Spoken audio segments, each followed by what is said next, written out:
Bueno, bienvenidas, bienvenidos. Volvemos a tener formato entrevista. Parece que este año nos estamos poniendo ya las pilas, Carlos, ya van unas cuantas. Y bueno, por esta semana creo que nos toca ponernos un poco serios a la hora de la presentación. Este tema a ti te toca muy de cerca. Ujú. Hace poco más de un año que ocurrió todo lo que ocurrió en Valencia con las lluvias, con la Dana.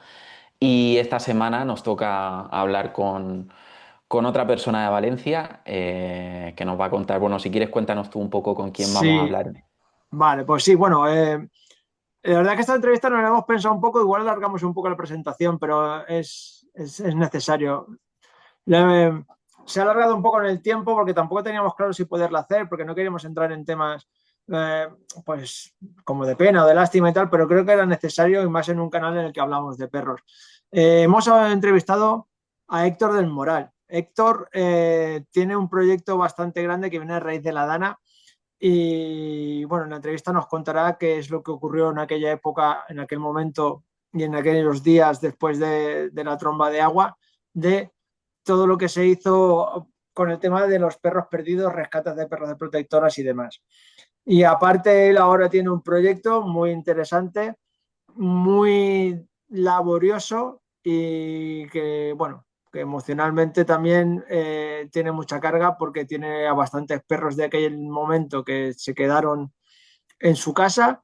Y bueno, no quiero tampoco hacer yo la entrevista completa aquí en la presentación, pero bueno, que va a ser una entrevista emocionante, muy chula y bueno, y la verdad es que ha sido una entrevista de las mejores que hemos hecho, yo creo. Mm.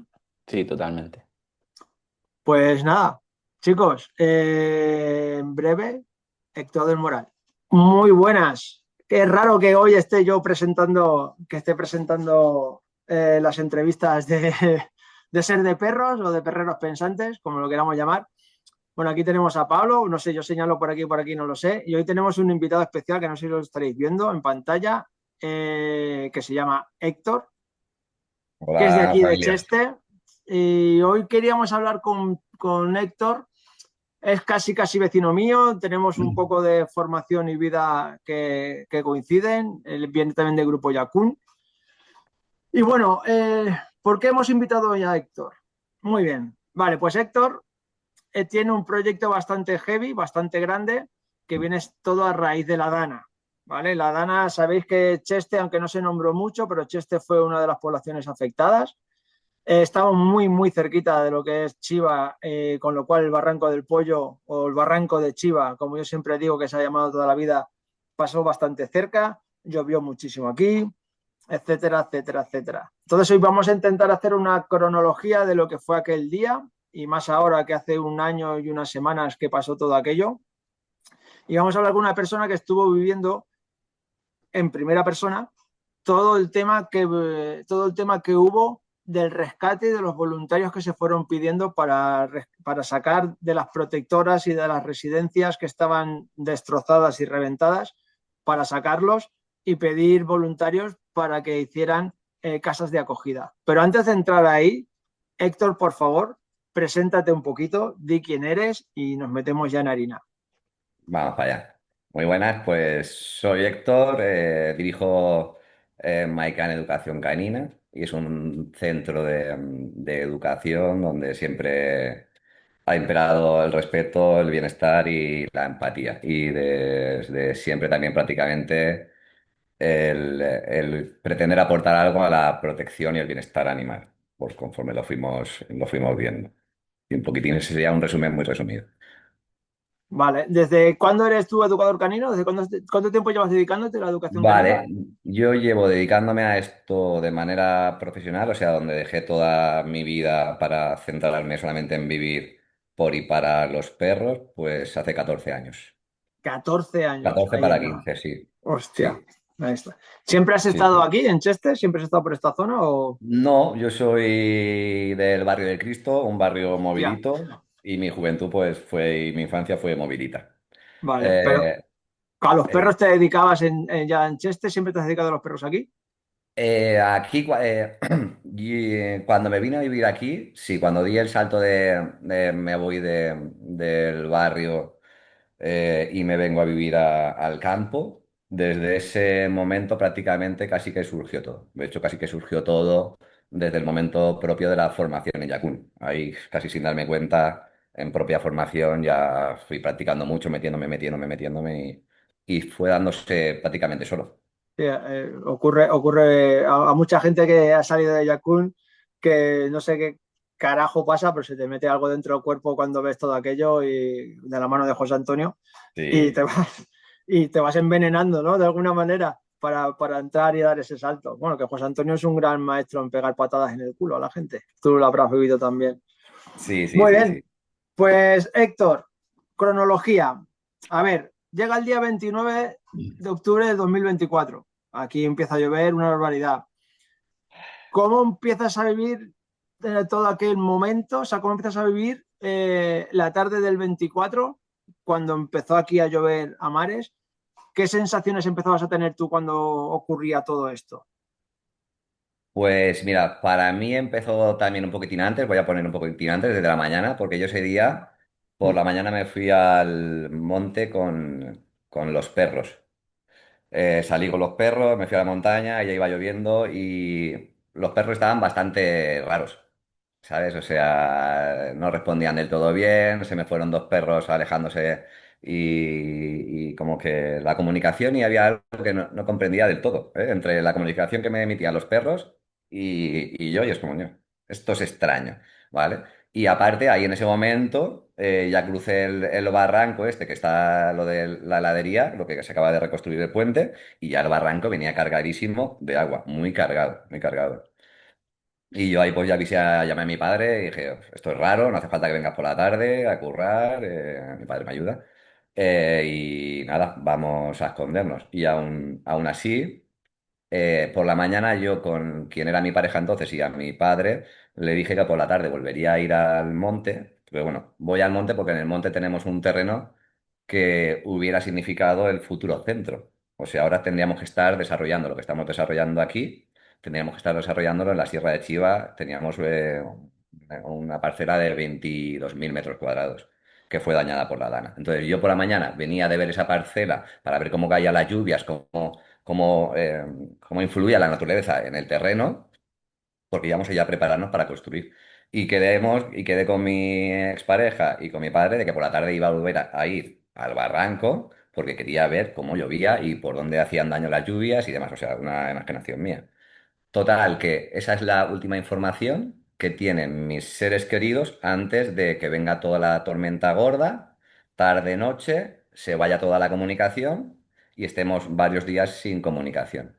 Mm. Por eso se quedaron mis familiares sin saber si yo había vuelto al barranco o no, con la que estaba cayendo. Es un barranco donde yo iba a ir. Eh, y, y eso es un poco a nivel personal y familiar lo que vivimos. Y luego dentro de mi casa, mis instalaciones, pues sí, la trombada de agua más gorda que yo jamás he vivido aquí. Y he vivido unas cuantas. He vivido unas cuantas fuertes, pero como evidentemente como nadie más había vivido algo así.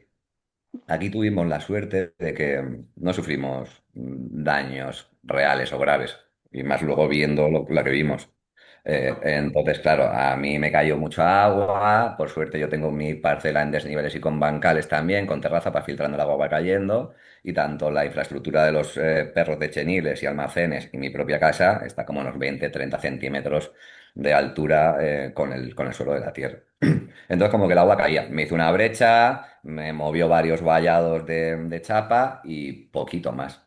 Por lo Mm. tanto, yo al día siguiente me encontré un poco eso, arreglé los pequeños desperfectos y cogí el tractor que tengo y empecé a dar vueltas por los campos y los caminos, porque daba miedo. Entonces, pues nada, lo primero que hicimos al día siguiente fue ayudar a los vecinos de la zona, Mm. sacar varios coches y ayudar a coger algunos animales que estaban por ahí y bajar al pueblo a buscar información Sí, y a ver qué sí, pasaba y a ver si teníamos contacto por teléfono. claro, porque hay que tener en cuenta, yo también vivo en Cheste, vivo también en una parte un poco más alta de donde está viviendo Héctor. Bueno, vivo en el término municipal de Elche, de Elche, de Cheste, perdón.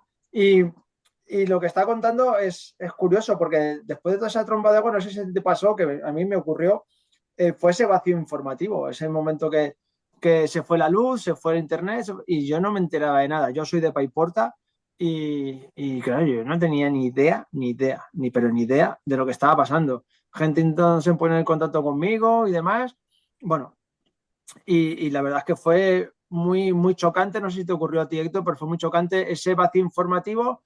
En tu caso fue coger el tractor y acercarte a Cheste y ver que había pasado allí, pues, lo más Oye, grande. yo, perdonad que os interrumpa, que yo desde fuera, al final yo soy el único que no soy aquí de Valencia, que por cierto, toda mi solidaridad con el pueblo valenciano, que ya sabe Carlos que siento mucha, mucha cercanía con Valencia gracias a él y por cosas personales, ¿no? Y me llama la atención, o me sigue llamando la atención, que desde allí no viví, o sea, por lo que dices tú, Héctor, ¿no? Que tú tenías sensaciones de que algo no iba bien o no era normal, pero que se os echase tan encima todo el desastre, ¿no? O sea, me llama mucho la atención que no intuyeseis o que no llegase información de que podía pasar algo gordo, ¿no? Entonces, es simplemente eso porque me digáis vosotros, bueno, de Carlos más o menos sé, pero eso, Héctor, que no, ni idea, ¿no? De que ya no digo una cosa tan gorda, pero ni siquiera algo así podía pasar. A ver, un poco entre paréntesis, o sea, sí que hubo información por esta de meteorología, que sí que había una alerta roja, pero también es verdad que hasta que sufrimos algo así, pues relativizamos bastante, ¿sabes? Si es bueno, va. Y por ejemplo, mira, yo tengo una amiga conocida que iba a venir a Valencia para esas fechas en avión y con un mes de antelación canceló el viaje, diciendo que no voy allí porque va a caer gorda ese fin de semana, o Ya. esos días. O sea que es como que información sí que había. Y lo que yo percibí raro es un poco cómo se movían los perros en la montaña, cómo caminaban, cómo iban, cómo se desenvolvían, era raro. Y luego con el caudal de agua que vi por ese barranco, que yo jamás vi eso. ¿Sabes? Y era, bueno, pues pinta raro, pero claro, nadie había vivido algo similar. Entonces, aunque hubiera algo de alarma, pero no fue la alarma que tenía que haber llegado en el móvil, con pues eso es lo que ya sabemos todos, del el pitido ese, que a eso le haces caso porque no te queda otra. O sea, es que al final eso te sacude la cabeza y dices, vale, Claro, atiende. Pero es claro, verdad. Pablo o sea, que le gusta mucho Valencia y hay un alto porcentaje en él que le atrae mucho esta tierra. Claro, aquí Héctor, no sé si sí, que lo habrá conocido igual, pero aquí antes esto era una gota fría. Eh, Podía haber un par de días que lloviera mucho, bueno, yo soy de Paiporta y el barranco que yo recuerde, creo que en el 82 o en el 87 estuvo como a medio metro, un metro de ir por encima del puente por donde se desbordó, Ujú. el empezó a desbordarse ahora este año, el año pasado. Entonces, como que teníamos una falsa seguridad de que ese caudal, ese barranco podía con todo. Pero bueno, sin entrar en politiqueo, ni historias y avisos y tal, eh, estábamos muy acostumbrados a gotas frías, a trombas de agua muy fuertes. En la Pantana de Tous creo que hubo también una barbaridad, no sé si 900 y pico litros, que fue una exageración también, como fue por aquí más o menos, que fueron entre 700 y 800, pero que bueno, que estábamos como medio acostumbrados. Se hacía el cielo negro, caía el agua, y bueno, pues no pasaba nada. Pero este como Un fue poco tan... desensibilizados, ¿no? Estábamos un poco Sí, desensibilizados ahí sí, en ese aspecto. sí, sí, sí, sí. Y claro, fue caer tantísimo agua durante tantísimo tiempo que claro, nos encontramos con lo que nos encontramos. Pero bueno, como no somos meteorólogos, que creo que los tres hemos venido aquí a hablar de otra cosa, vale, ocurre todo esto, Héctor, llegas el sábado, llegas al día siguiente, el miércoles, te vas a Cheste, empiezas a investigar y Claro, cómo empiezas a encarar todo. O sea, que vale, empieza a pasar empiezo por a tu ver, cabeza. vale, empiezo a ver un poco la realidad y ya en ese momento, pues bueno, recogemos a varios perros que habían por ahí vagando por el pueblo y también a algunos perros de familiares que estábamos trabajando ya con ellos, que habían sido dañados por la DAN, se habían quedado sin casa, o sea, también pues un poquitín esto fue lo primero. Y ya cuando, bueno, creo que ese mismo día o al día siguiente... Una de mis compañeras alumnas en los paseos de socialización, su pareja y ella estaban vinculados al Sporting de Benimaclet, que es donde se originó todo el mogollón este gordo. Y entonces ella ya me escribió, Héctor, vamos a hacer esto, vamos a abrir un poquitín para ayudar a la familia, no sé qué, no sé cuándo. Y mi compañera Lucía, que es la que que trabaja conmigo, justamente ese era su primer día de vacaciones y se lo pasó allí, inaugurando el Sporting junto a los demás que habían ahí, a las demás personas. Entonces, como Contadnos que, para los que, perdón esto, para los sí. que, bueno, yo lo sé porque al final lo que os digo, de hablar con Carlos y tal, más o menos me sé cómo fue la historia, ¿no? Y por seguir cuenta y tal. Pero ¿qué es lo del campo de fútbol del Benimaclet, para los que no lo sepan? Vale, pues bueno, es un campo de fútbol de barrio muy humilde y con gente con un corazón y un atrevimiento y valentía bastante grande. Entonces, pues allí una de las chicas, Alba, Sporting la reconozco yo, el apellido ahora mismo no me sale, pues mandó un audio a la junta directiva, que eso se puede buscar en las redes sociales de Pordana y creo que yo también la tengo, donde decía que, bueno, o sea, ¿os parece bien la idea de abrir los barrancones para ayudar a esto? Pero claro, sin saber lo que se venía encima, simplemente, bueno, la expectativa que veía es vamos a abrir y ayudar, algo de colaboración, recoger algún perro y algo de donativos. Nadie sabía lo que iba a caer encima. Entonces yo dijéramos que empecé sin saber nada de lo que estaba pasando ahí, a través de la alumna Mireia, se llama, y de mi compañera Lucía, que estaban ahí, pues claro, en cuanto tuve la oportunidad de moverme de Cheste, de salir de Cheste, pues creo que al día siguiente, ¿no? A los 2 días yo llegué al Sporting, que aquello ya estaba funcionando, ya estaban ahí activos y con Y mucho movimiento. es interesante esta introducción que haces de que no sabíamos, bueno, no sabíais porque yo, bueno, yo tenía que irme a Paiporta, no me metí en el voluntariado del Sporting, del campo del Sporting de Benimaclet, pero por redes sociales iban viendo ya cosas y entonces, claro, saltan las alarmas en muchas residencias y en muchas protectoras de alrededor de aquí, bueno, de la comunidad, en la comunidad. Ujú. Protectoras reventadas, dañadas, perros sueltos, perros con el agua por el cuello y tal. Entonces empieza, que lo cuente era Héctor, porque sí que estuvo presente, pero empieza a haber un movimiento y un impulso muy fuerte de que la gente empieza a mover perros, o sea, empiezan a pedir voluntarios que puedan ir a las protectoras y de las protectoras poder reubicar o ver qué hacer con esos perros. Pero bueno, Héctor que estuvo presente, Sí. que no lo vayan. Sí, yo creo que ahí también, aunque yo estuviera presente, esa historia la vimos mucha gente y cada uno desde una posición. Entonces yo también, es cierto que yo una vez llegué al Sporting, ni mi cuerpo ni mi cabeza salió de ahí. O sea, yo solamente vi perros y caos dentro del campo de fútbol. Yo no fui a hacer ningún rescate, yo no fui a ver nada fuera de ahí. Mi función estaba gestionar los perros que vienen aquí, evaluar, junto con otros compañeros y compañeras, y orientar un poco eso. Entonces yo no llegué a ver todo el caos que hubo por fuera y viví lo de ahí dentro.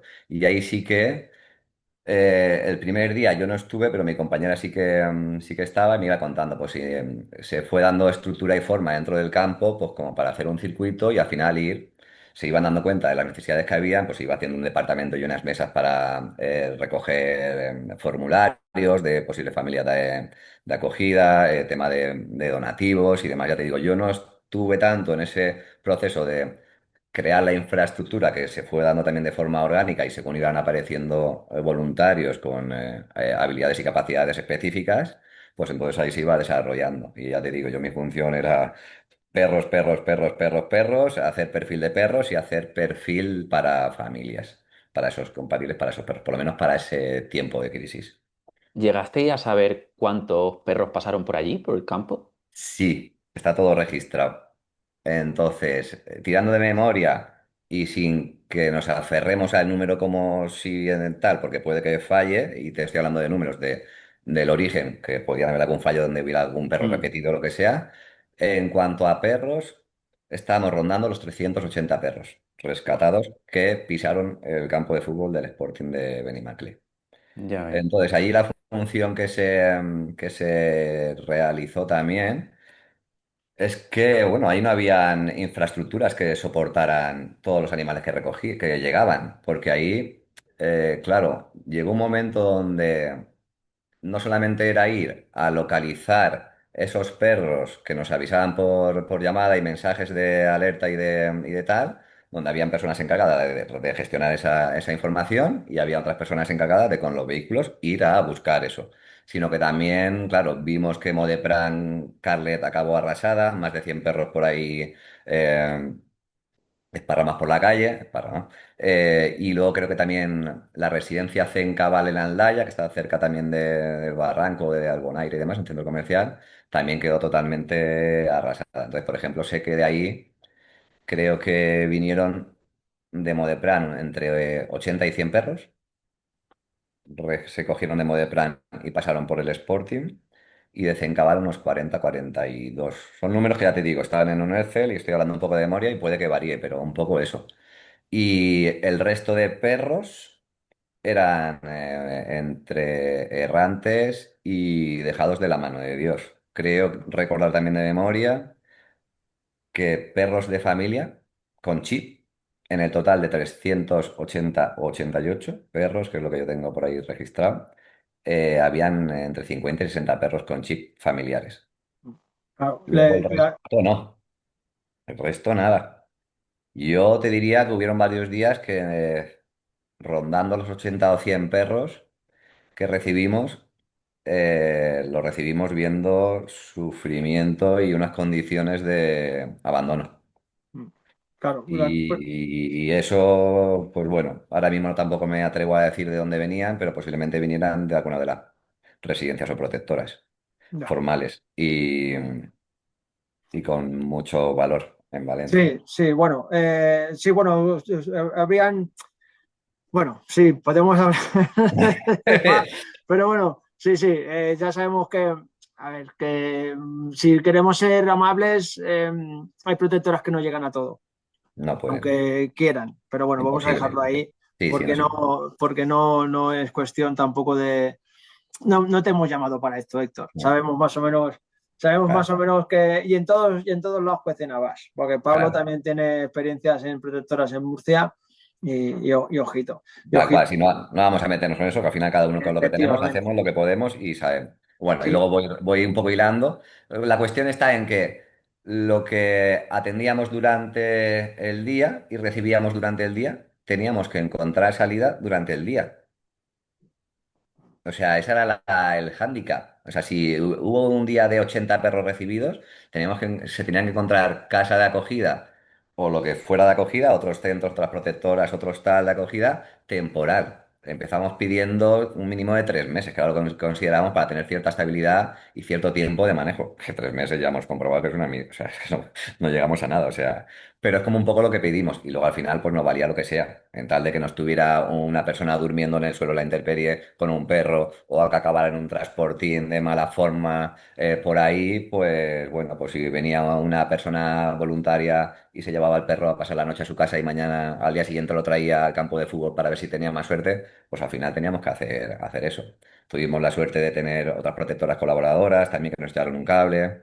Así de memoria, creo recordar la protectora de Alcoy, la residencia de Puzol también he hecho un cable, o sea, hablo de memoria, o sea, muchísima gente, o sea, también, no es por dejarme a nadie, pero es que al final con un poco lo que recuerdo, Claro. siendo Oye, consciente de que... Héctor, tío, y perdona que te corte, que es que con estas ya, cosas, como tengo tanta curiosidad y quiero aprovecharos tanto, ¿cómo llegaban los perros? Porque tengo claro la parte humana, cómo sería, y tengo mucha curiosidad por cómo llegaban los perros a nivel emocional ahí al campo de fútbol. uf, eso venían muy, claro, en shock, pues como unas personas, e incluso peor porque no podían no comprender. Y una cosa son los perros que igual podían venir con sus familiares o sus personas conocidas, y otra cosa eran los perros que igual que estaban por ahí errantes o encadenados o metidos en zulos, pero desbordados y llenos de barro que iban a morir, y venían personas desconocidas y en un estado de pánico se les cogía para salvarles la vida. Entonces, claro, es como había un perfil bastante amplio de diferentes aspectos donde viniese el perro, pero al final, en definitiva, era estado de shock, algunos muy sobrepasados y en indefensión, pero otros claro, un poco defendiéndose, y una agresividad y una reactividad que era normal. claro. Ya no solamente por el shock, sino hasta por el propio historial de aprendizaje que ese perro tenía. O sea, para mí muchísimos de los perros que pasaron por allí eran perros o chaleteros o poligoneros o de corrales, de realas, todo esto que ha salido un poquitín a la luz. A quien estamos en este mundo, creo que somos bastante conscientes de la mierda que tenemos hablando mal, lo siento. A ver, Pero, pero perdona que lo te sacó corte toda la la luz, también. lo sacó Perdona toda que la te... luz, ¿eh? no, decías, perdona. Nada, eso, que sacó un poco toda la luz de la Ah, Dana, va. que creo que éramos conscientes, mucha gente que estamos en la protección y el bienestar animal, un poquitín más metidos de eh, la miseria que se vive y lo que se vive en Valencia, y pues bueno, y ahí fue mucho más Es, realista y no lo puse, mira, es que, o sea, salen de algún lado, los perros estos salen de algún lado. es lo que comentabas bueno, lo que comentábamos antes de las protectoras. Es otro secreto a voces, ¿no? Para que la gente lo entienda, el barranco del Pollo, o sea, el barranco de Chiva, o sea, abarcó muchísimo más de su capacidad, con lo cual lo que estaba cerca él seguía siendo barranco, o sea, seguía siendo cauce de agua. Entonces ahí lo que estaba comentando Héctor, pues los chalets, casas mal construidas, eh, corrales, vamos a decirlo así, corrales perros en los que suelen haber sobre todo podencos y galgos, Sí. ya sabemos más o menos de dónde pueden venir y demás, todo eso fue arrasado. O sea, es que sí que hubo y no lo quiero comparar, pero sí que hubo una desgracia humana enorme, terrible, material incalculable, pero luego, claro, empezó a aparecer todo esto. Todo esto que Mm. empezó a aparecer gracias a gente voluntaria, como por ejemplo fue Héctor, que tuvo que ir o que fue al campo de fútbol de Benimaclet, pero luego después, no sé si empezaste a hacer cribas, peinados y búsquedas por otro sitio, sobre todo cerca de esta zona, que es una zona pues de mucho monte, donde hay mucho conejo, donde hay mucho cazador. Yo una vez ya pasó todo, luego no me ha dado la vida para más y soy una persona que no va buscando salvar a los animales. O sea, es el animal que me aparece, pues vale, no voy a mirar hacia el otro lado, pero sé que no me da para salvar a todo animal y tampoco me quiero ver en esas de caer en esa línea y que al final es, mira, no puedo ayudar a todos. O sea, si tengo 10, si tengo 20, si tengo 30, en las mejores condiciones. Y si solamente puedo tener dos. Tendría dos, pero no me dediqué a buscar. Una vez terminó lo del Sporting, ya tuve bastante con ir volviendo a la realidad y tomar conciencia de dónde me había metido, ¿vale? Porque allí mucha gente ayudó, mucha gente se dejó durante ese tiempo la vida, pero yo, sin embargo, cuando me di cuenta, yo había destinado todas mis instalaciones a los perros que no encontrábamos salida, los perros más problemáticos o más difíciles, que no había dónde meterlos, ni familiares, ni profesionales, nadie se los quedaba. Varios perros para sacrificar, que se hablaba de sacrificio, acabaron en mi casa, en mis instalaciones. Hablo de mi casa porque es mi casa. Y cuando yo fui tomando conciencia de eso y conociéndome como soy, yo una vez acojo a un perro, ya no lo abandono. Ese perro ya es mi responsabilidad. Tenga ayuda o no tenga ayuda. Tenga apoyo o no tenga apoyo, yo voy a ir a por todas y mi vida se va a adaptar, por más que me pese a veces, a las decisiones que he tomado y hacerme responsable con eso. Entonces, cuando me di cuenta, yo dejé de tener negocio, dejé de tener fuente de ingresos. Yo mandé un mensaje a toda mi familia porque yo no tengo clientes. Nosotros hacemos tribu y mi forma de trabajar es hacer familias, hacer tribu y cuidarnos unos de otros. Entonces yo no quiero clientes. Bueno. Y entonces cuando me di cuenta, pues eso, pues vi que tenía en mi casa más de 20 perros, que no tenían propietarios, que seguramente nadie iba a ir a buscarlos, que tenían pésimas condiciones, que eran reactivos, que en otros lugares ya estaría sacrificado. Uno de los perros me mordió a mí, ahora que hace 2 semanas mordió a una compañera mía, Malinois. Son perros complejos, posiblemente perros de sparring, eh, perros podencos y presa, era el perfil, ya te puedes imaginar al final lo que se busca. Podencos y presa, podencos y presa, podencos y presa. Y sin habilidades sociales y sin tolerancia a la frustración y con mucha dificultad de ya era consciente, ¿no? Pero empezar a ver cómo un riesgo bastante más real en los perros y empezar a ver al perro más como veríamos a un rinoceronte.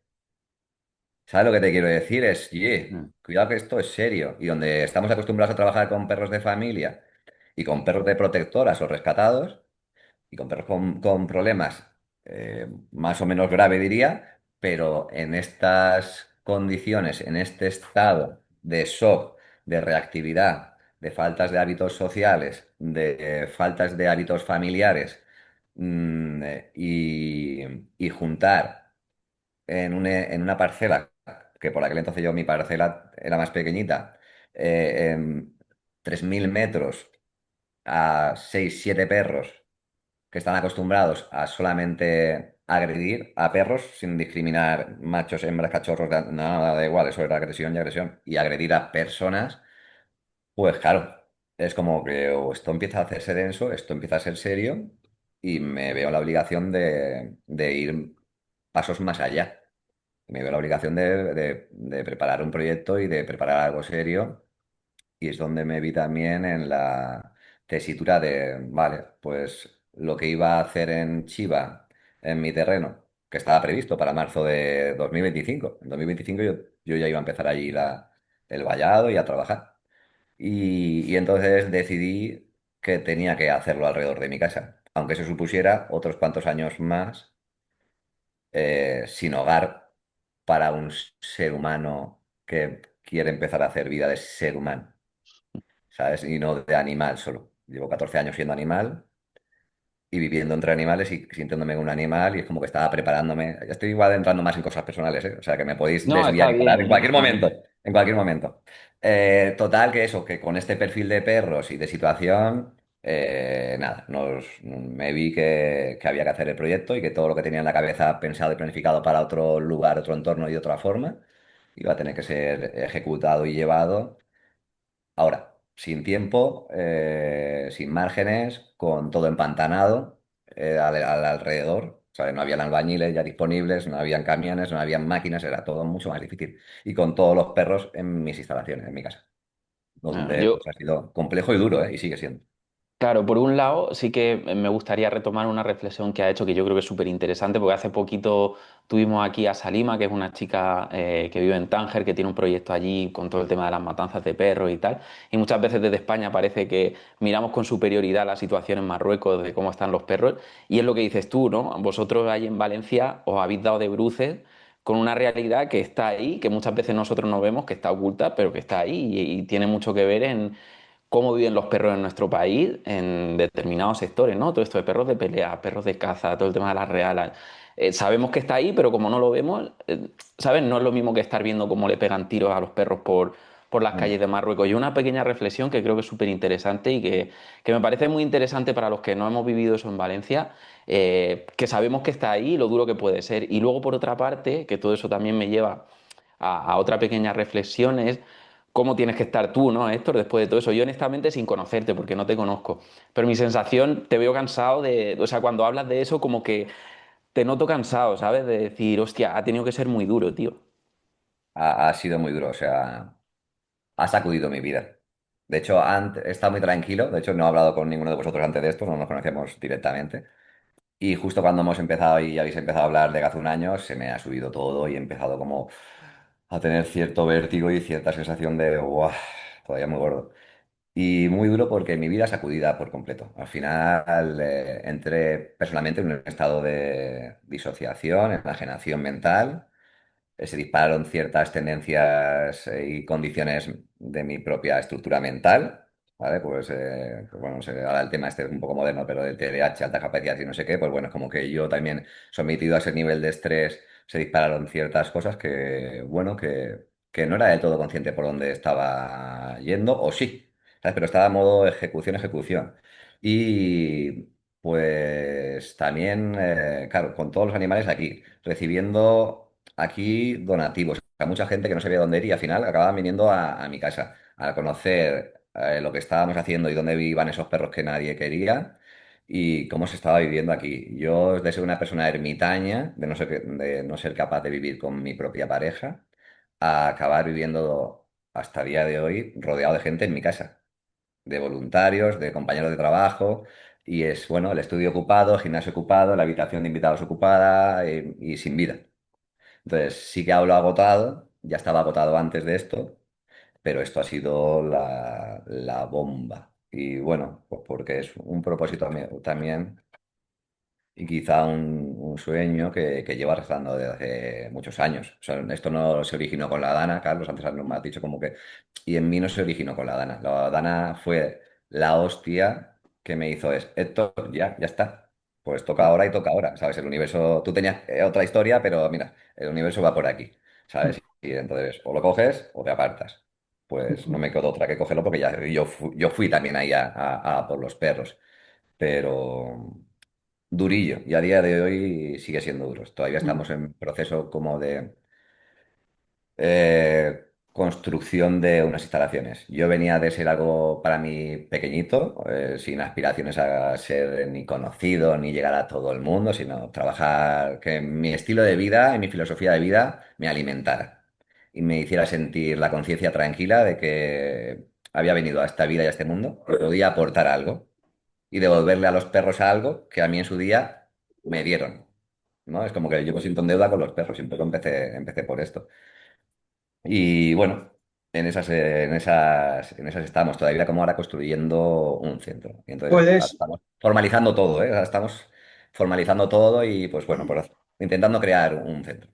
bueno, que te iba a decir que puedes estar tranquilo de que estás devolviendo mucho a los perros y gracias también a esa conjunción que has tenido de que ya estabas preparando algo para crecer, para tener más instalaciones, más metros, dar más calidad a los perros que tuvieras allí y como tú dices, el destino nos metió una hostia a todos por esta zona y como que tú ya tenías una preparación, ¿no? O sea, como que te vino un poco menos hostia, por decirlo de alguna manera, porque te empezaste a empujar hacia un sitio que al final era seguir con tu proyecto. Aunque ahora tu proyecto ha hecho un girito, no sé cuántos grados, pero ha hecho un girito, pero no te has bajado de ahí, no te has bajado del proyecto que tenías. Al fin y al cabo, ahora a lo mejor a menor escala estás en un sitio algo más pequeñito, de esos 22.000 metros que nos comentabas antes.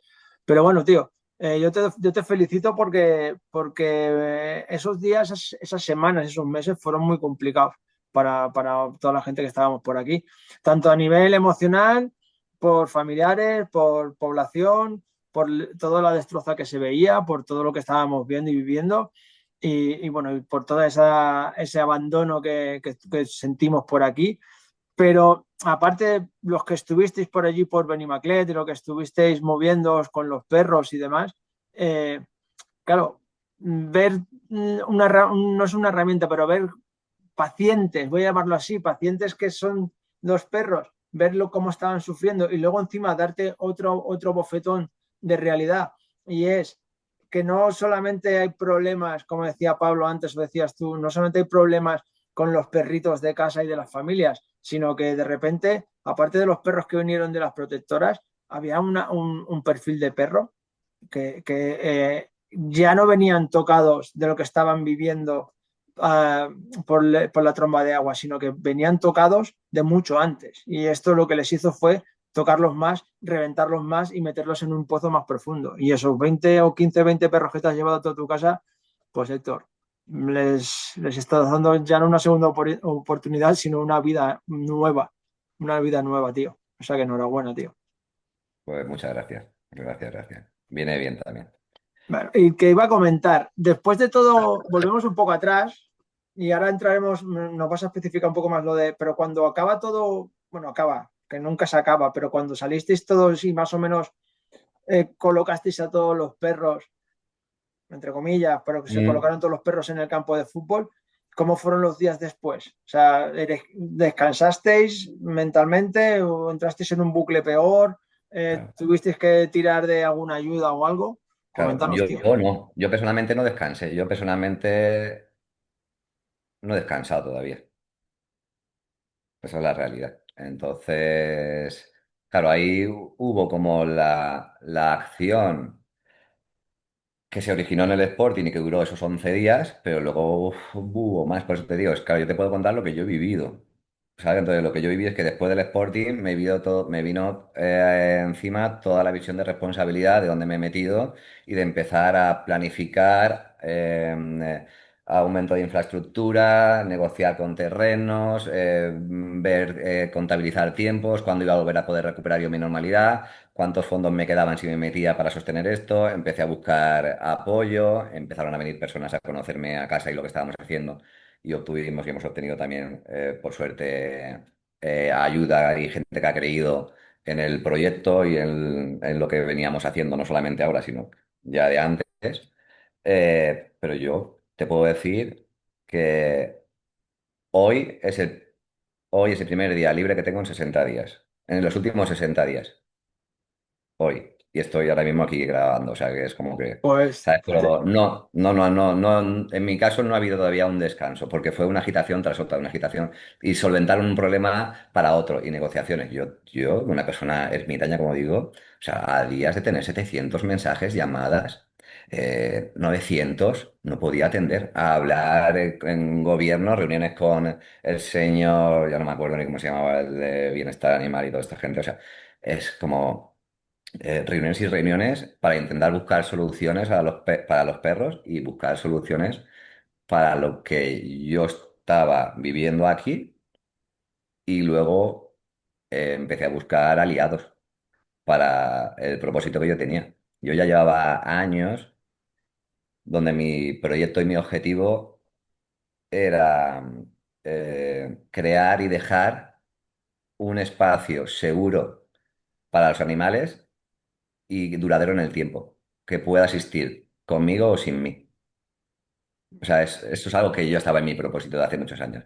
Por lo tanto, es bueno, con todas las ideas y planificaciones y proyecto que ya tenía previo, adaptamos un poco la situación y personas que vieron algo en mí, tanto en el Sporting como por no sé cómo se enteraron y vinieron a conocer lo que estaba pasando aquí, han apoyado el proyecto y entonces, junto con ellos, más todo lo que yo estoy apostando, pues estamos tirando para adelante la creación de, quiero decir, como un centro de acogida y recuperación y bienestar animal profesionalizado. ujú, vale. O sea, es como que tengan los animales un mínimo.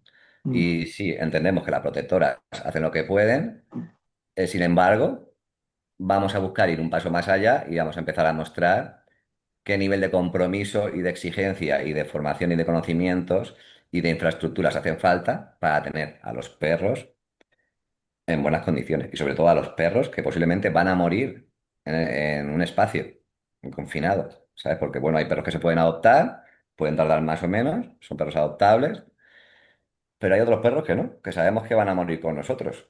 Por lo tanto, yo no soy partidario de tener un perro en un chenil. De ya. hecho, aquí abriría un melón gordo. Para tener un perro en un chenil es que puedo empezar a hablar de eutanasia. ¿Sabes? Es Mm, como, ser infeliz, yo hablo por mi persona, ¿eh? Yo no quiero vivir infeliz, o sea, no quiero vivir así. Hablo desde mi mira, persona y modo humano. no, te iba a tirar por otro lado, pero ahora que lo has dicho, no, pero es interesante porque nosotros también somos de un pensamiento parecido y de hecho este formato que hacemos de entrevistas es para que luego después lo metemos en un programa de la SER en Murcia y luego también lo colgamos en YouTube, siempre que la gente del entrevistado siempre quiere, que yo sé que tú vas a querer, ¿a que sí? Sí, Vale, sí. bueno, el caso, estuvimos una entrevista que te la recomendamos, que fue con la protectora de cuatro patas de Jumilla y la misma presidenta de la protectora nos hacía una reflexión como la tuya. Que la gente se piensa que cuando un perro entra a una protectora está todo solucionado y el perro va a ser feliz. Y la misma presidenta de esa protectora, Irene se llamaba, Pablo, ¿era? Irene, nos decía eso. Si quieres la entrevista la tenemos colgada por ahí y la verdad es que a mí Pues echar un vistazo. me dejó flipando porque una presidenta dijera, no, no, perdonad, porque cuando los perros aquí están como la mierda. Dice, pero bueno, están mejor aquí, entre comillas, que estar, por lo menos pueden ir comiendo y pues están, pero o sea, emocionalmente están reventados, están hechos polvo, pero bueno, es lo que tenemos. Pero Sí, que la de gente hecho, no se perdona, piense que... Carlos. No sé si te acuerdas que decía un caso que decía, tío, nos dio mucha rabia tener que coger a un perro que sabíamos que estaba bien, que estaba libre, que estaba en una zona de casas, como dieron el aviso tuvimos que cogerlo sí o sí y le arruinamos la vida a ese perro. Y eso no lo decía lo que dice Carlos, la presidenta de esa protectora. Pues pienso igual. Al perro Claro, al monte. ¿Por qué se hace con los gatos y con los perros no? claro, claro, claro, claro. Sí, Te por jodas eso la te lo vida del digo, animal. era una entrevista por eso, porque nosotros fuimos en plan colaboración con ella, con esa protectora, con Jumilla Cuatro Patas, pero claro, y me chocó que la presidenta y estaba con sus botas de agua hasta las rodillas, con sus mallas, su jersey comió de mierda y la tía allí con un par diciendo, no, perdona, pero si es que esto yo me dedico a esto, o sea, pero me dedico por eso, como lo que tú dices, miles de mensajes, quitarme tiempo de mi pareja, mi familia, mi hogar, todo, entonces, claro, y que la gente se piensa que ahora no, cojo un perrito, lo llevo de la protectora y solucionado, lo quita el perro del monte y no, no, no, no. O sea que, Te dale, quedas sin comer. vida, Carlos. Te quedas sin ¿Eh? vida. Bueno, yo, que Sí, te quedas sin vida. Yo, al sí, menos en mi sí, caso, no hay vida personal. Ya ya. años. O sea, yo solamente dedicándome a familia y a lo poquito, ya tenía poca vida, ¿sabes? Por el dar, pues al final, responsabilizarme donde me meto. O sea, si yo me pongo a cuidar y a tener animales, pues es lo que exigen. Otra cosa, Héctor, hablabas de, bueno, creo que tienes detrás o te están echando un cable los de 8 tumbado. ¿Es posible? ¿Puede ser Sí, o me equivoco? sí. Uno Vale, de ellos sí, uno de ellos, sí, sí. te lo Tuvimos la digo suerte. porque también entrevistamos a la, ya no me acuerdo cómo se llama, Pablo, si tú te acuerdas, A dímelo, Dani. pero Dani Solano. Dani Dani Solano. Solano, a Dani Solano, correcto. También lo entrevistamos hace un par de años y bueno, pues mira, de casualidad o no, pues es que te lo he visto en el Instagram y he visto que estás ahí con el Sí. tema de 8 Ellos tumbado. son uno de los que nos han cogido la mano y parece que no nos queremos soltar. Es como tenemos claro una estrategia es a largo plazo. Mm. O sea, por suerte no tenemos la mentalidad del aquí y ahora ya, de achicar agua, porque ya vemos que achicar agua no sirve. Hace falta planes a largo plazo, estrategias y cierta seriedad y cierta estructura. Importante, muy importante. Si queremos hacer, yo quiero, o por lo menos quiero creer que se puede aportar algo para revertir la situación o para ir cambiando la situación en España. Entonces, ellos están un poquitín también en esa línea. Yo me puse en contacto, fui yo, por ejemplo, yo me puse en contacto con la fundación, le mandé un mensaje por Instagram. Me estoy viendo en estas, no sé si sabéis lo que está pasando en Valencia, socorro, necesito ayuda. Le mandé un mensaje, así, no sé si hasta por audio con ya en estado de enajenación. Y me contestaron y dije, no, yo ya no puedo hablar contigo. A partir de ahora hablas con mi compañera Carmen. Y yo ya no tuve trato con ellos, quizá hasta 2, 3 semanas, hasta una vez hasta terminó todo lo del Sporting. Y ya cuando pasó, como que pude hablar con ellos y es, vale, Héctor, ¿estás tranquilo? Vale, ¿qué está pasando? ¿Cómo podemos ayudarte? Y tal. Y empezamos a conocernos y es una de las fundaciones que nos está apoyando y que la que confiamos que podemos trabajar a largo plazo, eso con estrategias y teniendo claro que esto es serio y hace falta un poco cambiar el funcionamiento de como que venía teniendo, o por lo menos se viene teniendo en la mayoría de refugios y de protectoras. Vale. Y ahora hablando de tu proyecto y hablando de cómo te podemos ayudar, ¿vale? O sea, Vale, ya no Pablo y yo, que luego hablaremos tú y yo por si te puedo echar una mano en algo, vale. pero la gente, la poca o la mucha gente que nos escuche, cuando lo oigamos en el programa y demás, ¿cómo se te puede echar una mano, tío? ¿Qué se puede hacer? ¿Qué se puede comprar? ¿Dónde hay para hacer donaciones? ¿Dónde me pongo en contacto con quién? Vale, pues mira, en nuestras redes sociales, principalmente, para mí ayuda sería o personas cualificadas, que aquí me puedo adelantar y cogerte el guante o lanzártelo yo a ti, personas cualificadas que vengan a aportar su tiempo para aportar calidad de vida a los animales. Eso es una. Y lo otro, economía. Es claro, y lo siento ser así de frío de tajante y de poder ser materialista, pero no, no, es que hace falta economía porque hace falta una infraestructura, hace falta muchísimas cosas para sostener ya la infraestructura. Luego hace falta tener personal cualificado en plantilla para que los animales rescatados realmente tengan la atención que toca. Aquí los animales se les empieza a atender cuando amanece y se guardan cuando anochece. No entiendo menos. Es que no hay otra. O sea, para mí no existe la posibilidad de tener animales confinados y en modo refugio metidos en un chenil y que salgan una vez a la semana cuando viene un voluntario y compartiendo chenil con otros perros y peleando por la comida. No, no, no, nosotros no estamos hablando de lo mismo. Yo quiero creer que estoy aportando bienestar de vida, bienestar a ese animal y calidad de vida. Y que el animal me está permitiendo conocerlo y conocerme y yo le estoy permitiendo renacer. Es un poco así, o sea, yo me siento agradecido por el animal. Cada animal que conozco, que me permite entrar en él, yo me quedo contento. O sea, es un regalo que un animal que está bloqueado, que está traumatizado, me permita acceder a su interior. Pero yo me quedo con eso y, por otra parte, quiero creer que también le aporto eso. Entonces, esto es lo que queremos sostener, esto es lo que nos hace falta, crear algo realmente profesionalizado. Entonces, hasta ahora, Maican, con las ayudas y los fondos que tuvimos también en la Dana, eso se está terminando, si no se ha terminado ya del todo, puede sostener esto. Y la idea es que voy a hacer lo posible por sostenerlo, pero es lo que queremos, quiero que la gente empiece a entender y realmente le estoy dando vueltas a cómo exponerlo en redes sociales o cómo exponerlo al mundo, pero es sacar los números que necesita un refugio o un centro mínimos para ser sostenible y para que esos animales y las personas que cuidan a esos animales tengan la calidad de vida suficiente como para que no se quieran ni suicidar ni salir de aquí. Es así de claro, es así de claro. Sabemos, Héctor, ¿no? ¿tenéis Perdón. apoyo? No, no, perdona, perdóname tú, que al final voy cortando y tal, pero son porque no se me pasa. Porque tengo una cabeza malísima y se me olvida y luego al final no te lo pregunto. Claro, la viabilidad, como tú dices, económica de esto, al final tener que estar dependiendo de gente voluntaria, que es lo que le ha ocurrido a las protectoras siempre, supongo que es muy volátil, ¿no? Y muy, o sea, al final no te da esa estabilidad que me parece que es lógica y que estáis buscando a largo plazo. Entonces, tema de administraciones del Estado, de comunidad autónoma, de tal, que son los que creo que realmente se tienen que hacer responsables de un problema público, siempre lo diré y desde aquí lo reivindico. O están echando un cable, conocen tu proyecto, porque yo le veo muchísimo sentido y me gusta muchísimo.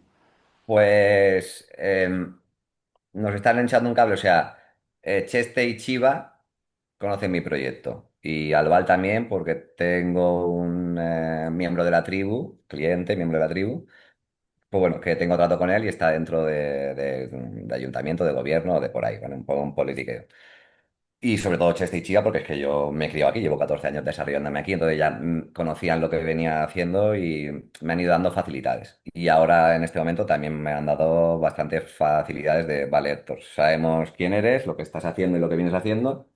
No te vamos, perdona que pongo el cargador, no te vamos a poner impedimentos. ¿Sabes? O sea, no te vamos a ir poniendo trabas, búscate la vida y ves legalizando y formalizando todo. Lo que sí que hemos incorporado, gracias a Ocho Tumbao, por ejemplo, también en este caso, son a dos personas que se dedican a estructurar y desarrollar proyectos, ¿vale? Pues eso, a proyectos que gente como yo tenemos en la cabeza y a veces nos cuesta un poquitín organizar o como hacer que florezca del todo.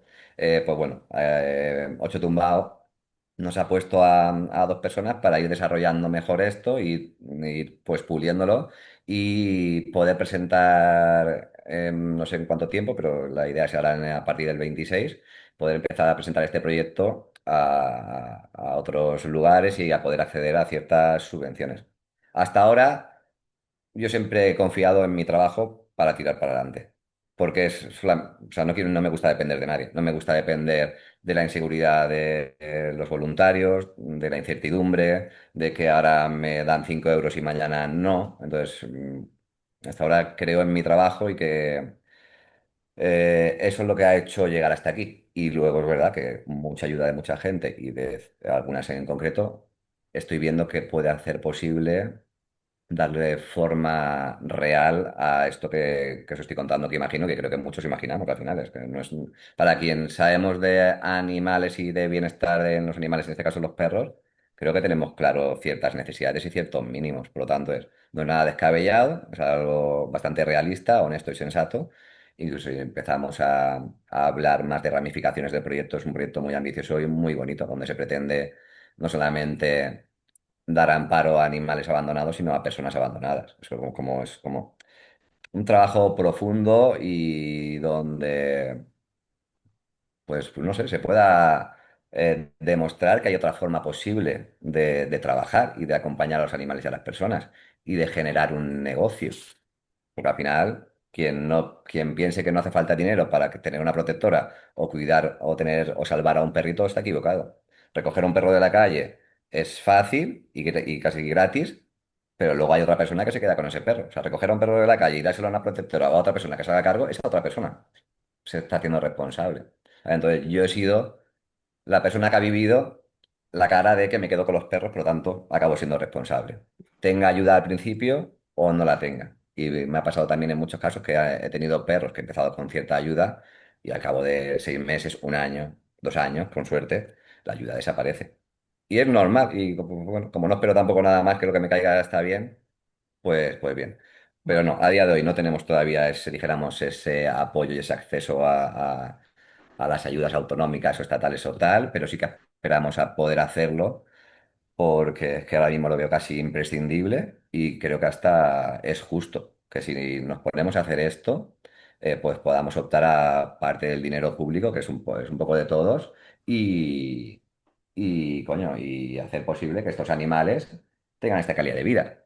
Y las personas que cuidamos de esos animales también tengamos calidad de vida, por favor. Eh, Y Vale, aquí presentamos a Chuba. bueno, encantado, Chu.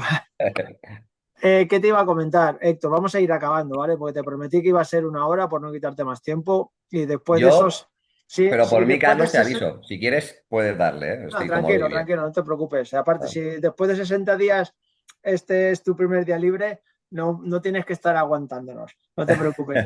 Pero bueno, una última pregunta que yo te hago, bueno, te hago, no es una observación.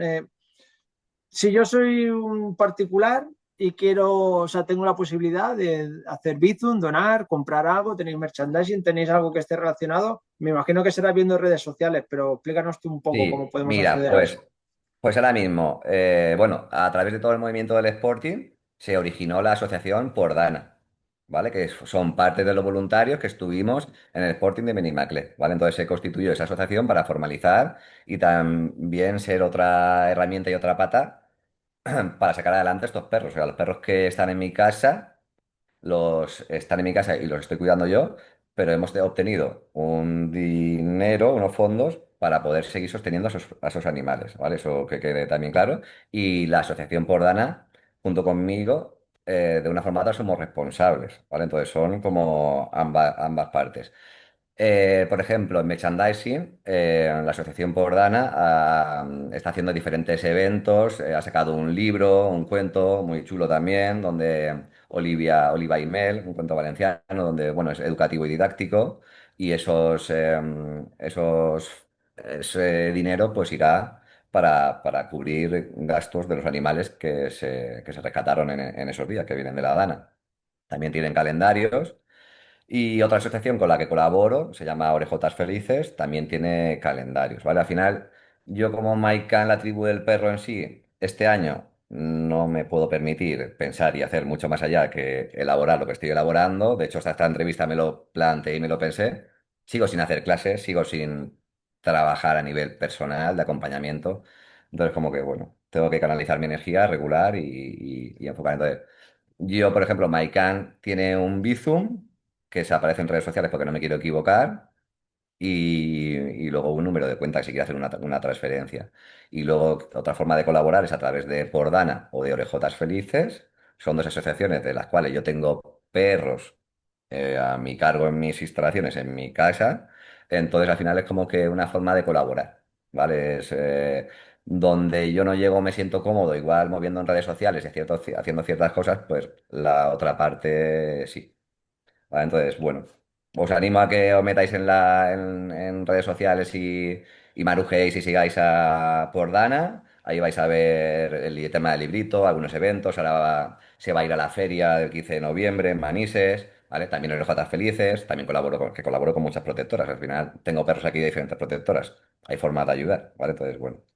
Entonces, bueno, con lo que a mí me toca es, si ayudáis a Pordana y Orejotas, estáis ayudando a los perros que están viviendo con nosotros, con estas condiciones de vida.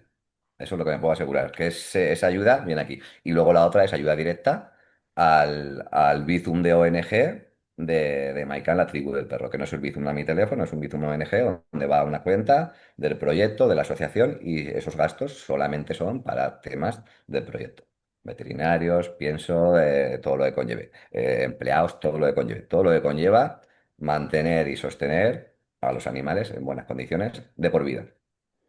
Pues Héctor, tío, vaya tela, nos has dejado descolocados, tío, pero yo hasta ahorita encantado de escucharte.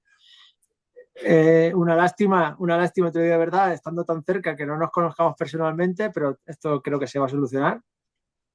Y bueno, si Pablo tiene algo que decir, Pablo, Sí, bueno, yo por mi parte, Héctor, agradecerte infinitamente esta hora y pico que nos has regalado, porque sé que tu tiempo ahora para ti vale mucho a nivel emocional.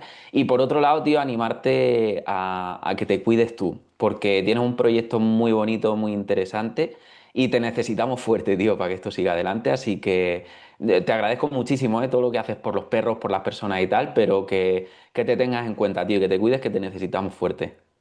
Gracias, tío, gracias, gracias, gracias. Estoy en ello. pues Héctor, tío, Carlos, muchas gracias y nos vemos, tío. No te un puedo decir abrazo. otra cosa. Te espero por mi casa. Y a ti también, Pablo, cuando vengas a Valencia, mi Encantado. casa está abierta. Viene mucho, Hacemos ¿eh? una paella, sí. Mi casa está abierta. A Yo Pablo si lo digo es verdad, no ¿eh? le tires la caña, que No, gracias no, a que no, le yo tiras la Sí. caña nos vamos a Tánger. O sea, claro, que cuando hablo de verdad, que la gente se queda flipa. De hecho, el psicólogo, yo sigo yendo a terapia, cuando dices, pero tú metes a gente, a toda gente a tu casa, digo, bueno, yo los conozco y si veo que no cuadramos energéticamente, ya no los invito más. Pero claro, cuando tengo un poco de conexión, coño, o sea, necesitaremos comprobar y sentirnos y experimentar y coincidir personas que vibramos y que vamos en una misma dirección, porque al final es que siempre nadar en dirección opuesta o aparentemente opuesta, es como siempre ir en contra del mundo, es difícil. Y cuando encuentras pues personas afines, dices, pues bueno, la vida es un poco más agradable así. Así que invitados estáis a mi casa, a una paella, a perros, a pues humanos, a todo. muy bien. Sí, es como siempre cuando nos vemos. Perro, paella y alguna birra que otra que hay también. Eso es. Bueno, Héctor, un saludo, tío. Muchas gracias. Venga, un Chao. abrazo a Chao. todos. Chao.